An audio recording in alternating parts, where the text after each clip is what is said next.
Welcome to the Future Proof Leader Podcast. Thanks for joining us today. I'm Jessica Rapach, co-founder of Twin Legacy Solutions, a company specializing in AI and leadership solutions that helps organizations build client outreach, stronger teams, and future-ready leaders. Today, I'm excited to welcome Brett Harned, partner at Same Team Partners, who brings a powerful perspective as we explore today's topic, project management coaching and consulting trends for 2026. Brett, thanks for joining us today. I'd like to kick things off just giving you the floor. Tell us a little bit about yourself, your company, what you do. Great. Thanks so much for having me. Brett Harned. I have been a project management coach and consultant for 11 years. I've published a book called Project Management for Humans in 2017. I'm currently working on my second edition. I consult with a lot of creative companies, digital agencies, marketing agencies on operations and project management and delivery. I end up coaching everyone from new and junior project managers to program managers, leaders, CEOs, and operations folks, because delivery really does touch every part of an organization. I also just launched a new content membership platform called the PM Squad, where every month I'm delivering new playbooks on human-centered project management. So I'm really focused on the people side of project management, using the skills that we have as human beings to connect with people to motivate them to do better work. I love that. Wow, you're busy. Sounds like you have a Just lot a to little. offer. Yeah, you got a lot going on. That's amazing. Awesome. Well, thank you so much. So let's dive into some topics today. So the first question we'd love to hear your perspective on is, what does great project management look like in 2026 compared to just even a couple years ago? Yeah, it's a really good question. I do think it has been evolving because practices and even kind of like formal training and methodologies have evolved over time, obviously with the advent of AI, and even how business has been since COVID. I would say it has impacted the way people have to manage projects due to remote and hybrid teams, due to evolving technology. I always think of project management as really the basis and the core of what you do in project management. Sure, it relies on tools and technologies. We build plans with tools, we check workloads with tools, we vet time and estimates with tools and technology. But for me, I would say 85 to 90% of the job is really people focused. It's about enabling people to do their best work and protecting their time. I love that. Later on, we're going to dive into what systems and stuff people are using these days. So traditional PM skills, they're kind of becoming obsolete. So which traditional PM skills are becoming obsolete and which are like a non-negotiable? I'm not sure that I would use the word obsolete because the way that I see it, we always need somebody kind of manning the ship. We need somebody who is looking out for risks, making sure that our projects are headed in the right direction, that our teams are set up for success. So I'm not sure that there's anything obsolete about project management. I think the way that we're practicing project management is evolving because the powerful tools have made things a little bit easier. I would also say that project management is a responsibility of a lot of people. It is a title that it's out there in many industries practicing the work in many different ways. So I think the fact is it's not obsolete. We need it. What's changing is that we're focused more on people because the tools are allowing us to do that. Because the tools are becoming better and more powerful, we're able to save a little bit of time and actually focus on people, remove blockers, and again, set people up for success. Yeah. Yeah, I agree with you. I have a vast project management in my past as well, and I think it just Cool. never goes away. Being in project management, there's a lot of certifications that project managers and PMs keep up with. Why is coaching becoming more valuable than some of those certifications? Not that the certifications are not necessary, but I see a lot in today's 2026, 2025, people are starting to turn to coaching and consulting to lean on that a little bit more. So why are we seeing this? Why do you think? Yeah, good question. Well, I think I'm with you. The education for project management is great. There is the PMP, right, through the Project Management Institute. There are also Agile certifications and a number of others. I get the question often, should I do my PMP? It is a lot of time and a lot of money to do it. I think it's a great foundation of education. But I think people then kind of transition to coaching because you can't learn on the job problem solving or solutioning when you are really in the thick of it. And you don't necessarily learn those things from a class or a certification. And again, it really does come down to being in a situation like I'm in a project and a client wants to double the scope, but they don't want to pay more money or they don't want to spend more time. How do I have that conversation? Right?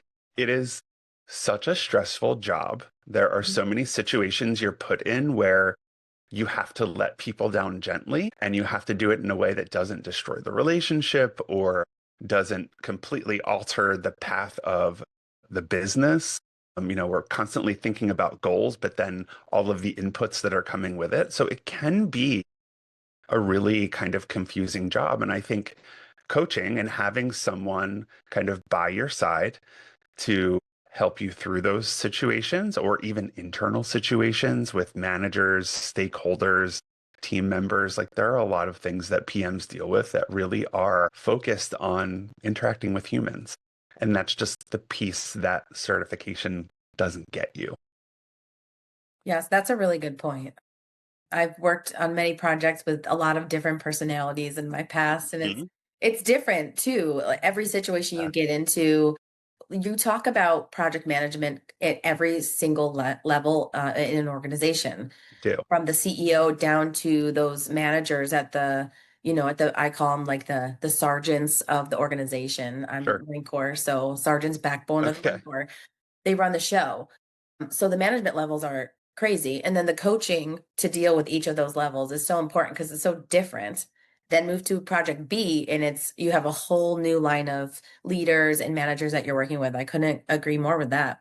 It's also a matter of sometimes just needing a little bit of outside perspective. We can get so caught up in this is the way that we do it, or this is how I'm supposed to do it, that having an outside point of view to walk you through scenarios or even just to listen to you and relate to you about the challenges that you're having can be really empowering. Well, absolutely.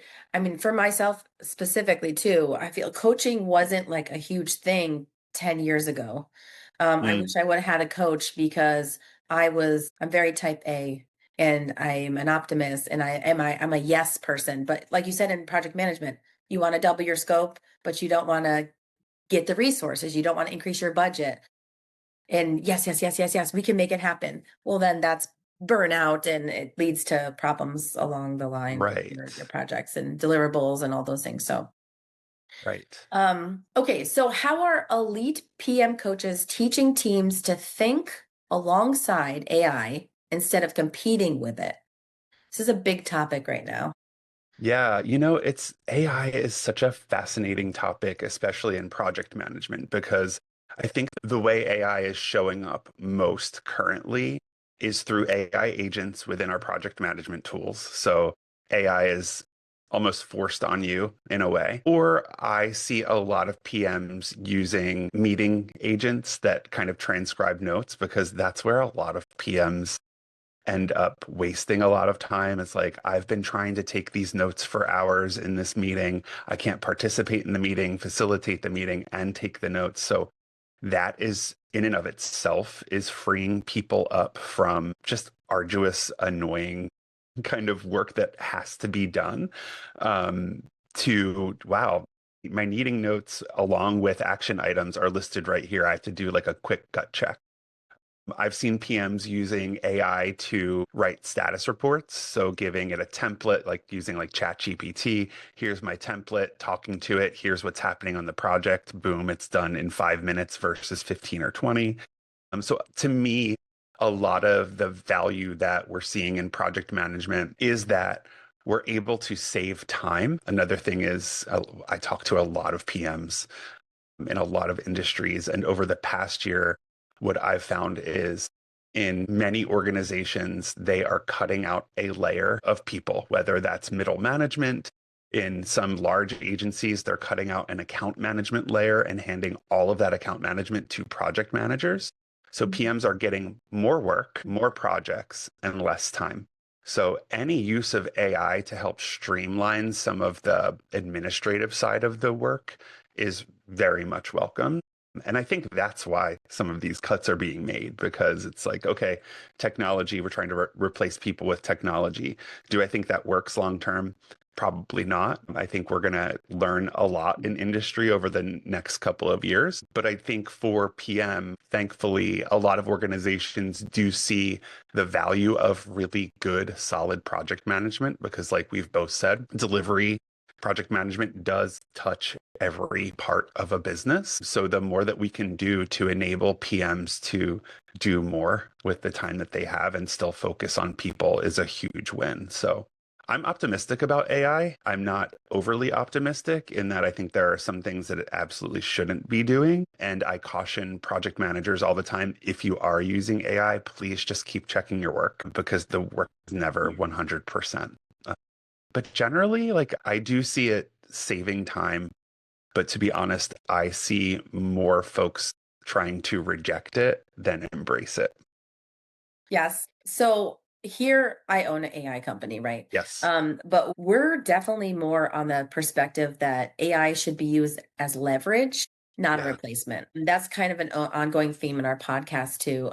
Replacing humans with AI isn't the route to go. It's using AI as leverage for exactly what you were talking about, administrative work, maybe note taking, automating workflows, responding to emails, things that kind of are tedious tasks, and Yep. then redirect, not replace, redirect your resources that you have because people bring unique perspectives that technology, at the end of the day, it's a computer. You need the human interaction. You need the experiences, the history of those people that they what they bring to the table. With my military background, I got the opportunity to meet dozens of people from all over the world. The perspective that we bring as humans is so different. It's something that's not going to be replaceable. I feel like if you don't use AI as leverage to do those menial tasks, you'll fall behind. But Yeah. replacing the humans and then not retaining your talent is going to be a huge detriment if people start letting go their talent. And we've already started seeing that in the industry here, retention issues. So, yeah, I couldn't agree more, especially in the project management realm. I couldn't imagine losing resources. Yeah. I mean, I also have been known to say, like, AI doesn't have shower thoughts, right? Like, I do my best thinking when I'm just like away from my computer. Maybe I'm in the shower, right? Yeah. And AI doesn't do that. AI doesn't get a random thought or a ping in their brain of like, wow, Yeah. maybe this one thing would work, or like, don't forget that that's not that's not how it works. And it's also just kind of like computer problem solving. Like you can't go to AI and say, this is what's happening and have it spit out, this is how you should handle it out, handle everything and give you a roadmap of behaviors, right? Like you could try that, but it's only going to get you so far. Like we still need people in seats to solve problems, I guess is what I'm trying to say. Absolutely. Yeah, I couldn't agree more. Now, on the topic of this, you had mentioned that people are like rejecting AI, which is understandable. It's all new, it's coming out so rapidly. Right. Some people are just relying on it very quickly. ChatGPT. A lot of people are like, "Oh yeah, I use ChatGPT. I plan my whole vacation. Everything I do, I just ask ChatGPT." Okay. So in the professional realm, though, you can't just Google ChatGPT, right? We have to leverage ideas and coaches and all that kind of stuff. So from the top, CEOs, executives, do you incorporate coaching methods to help executives and CEO kind of manage the roadmap for AI? How to dodge things that probably aren't that great for their corporation, or to establish standard operating procedures? Like, how's the executive coaching side? Do you dive into that? And how are they responding with how they go ahead and view AI in the workplace? Yeah, it's interesting. Just this past year, I've started to incorporate AI usage into my work more formally, mostly in a lot of the larger projects that I'll do with an organization is essentially an assessment and recommendations and roadmap for an organization on their delivery, their project management function. And in the cases that I had this year, I found that no one was formally using AI. There wasn't even an AI mandate or a working group. So for me, it was really like, okay, I recommend that you start thinking about AI. I recommend that you start a working group within your organization and start at least having conversations about how you feel about AI. What is the ethical use of AI within your work? Um, and really kind of giving them the foundation or the platform to start having conversations, to start thinking about how it can impact their organization.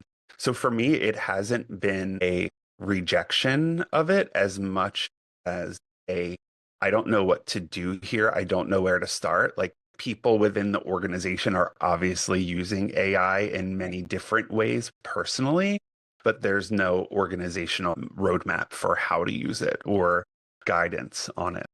So for me, it's been a lot of like building awareness and talking about how do you want to more formally in your company start to talk about AI, get the conversation started with your employees and your teams to think about how you can start using it across the organization in a consistent way, rather than, I'm using it for this over here and that over here. And it's really just kind of messy and you don't know who's doing what, right? So yeah, it's been a lot of, hey, AI is knocking on your door. Time Yeah. to open up the door and welcome it in.